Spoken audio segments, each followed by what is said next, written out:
unwilling woman, at least not if you took seduction at the true sense of the word, and took care not to confuse it with rape. They had to actually want it, and if they didn't, if Michael sensed even a hint of unease, he turned and walked away. His passions were never so out of control that he couldn't manage a quick and decisive departure. And besides, he'd never seduced a virgin, and he'd never slept with a married woman. Oh, very well. One ought to remain true to oneself, even while living a lie. He'd slept with married women, plenty of them, but only the ones whose husbands were rotters, and even then, not unless she'd already produced 2 male offspring. 3, if one of the boys seemed a little sickly. A man had to have rules of conduct, after all.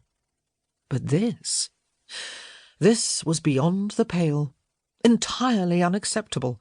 This was the one transgression, and he'd had many, that was finally going to blacken his soul, or at the very least, and this was assuming he maintained the strength never to act upon his desires, make it a rather deep shade of charcoal. Because this... He coveted his cousin's wife. He coveted John's wife. John, who, damn it all, was more of a brother to him than one of his own could ever have been. John, whose family had taken him in when his father had died. John, whose father had raised him and taught him to be a man. John, with whom... Oh, bloody hell! Did he really need to do this to himself? He could spend a sennight cataloguing all the reasons why he was going straight to hell for having chosen John's wife with whom to fall in love, and none of it was ever going to change one simple fact. He couldn't have her. He could never have Francesca Bridgerton Stirling. But, he thought with a snort, as he slouched into the sofa and propped his ankle over his knee, watching them across their drawing-room, laughing and smiling, and making nauseating eyes at each other, he could have another drink.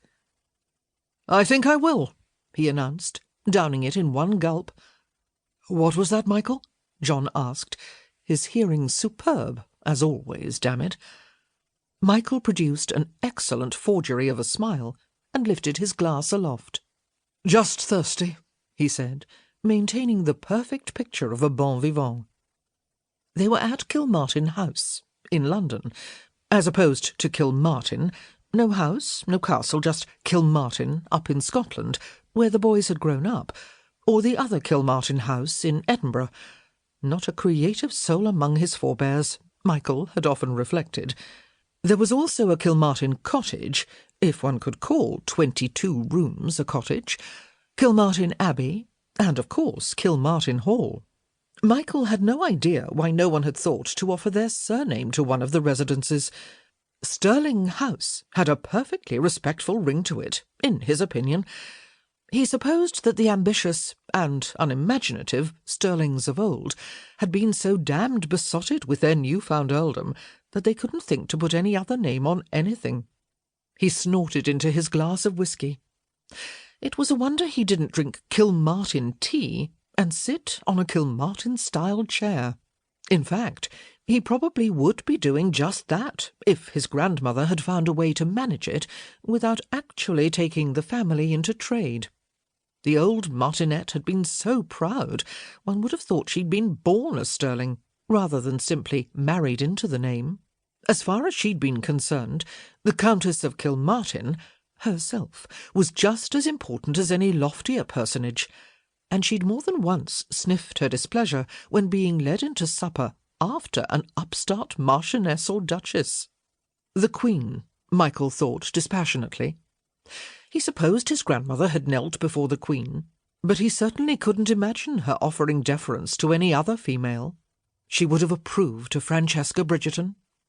Grandmother Stirling would surely have turned her nose up upon learning that Francesca's father was a mere viscount, but the Bridgertons were an old and immensely popular, and, when the fancy took them, powerful family. Plus, Francesca's spine was straight, and her manner was proud, and her sense of humour was sly and subversive. If she'd been 50 years older, and not nearly...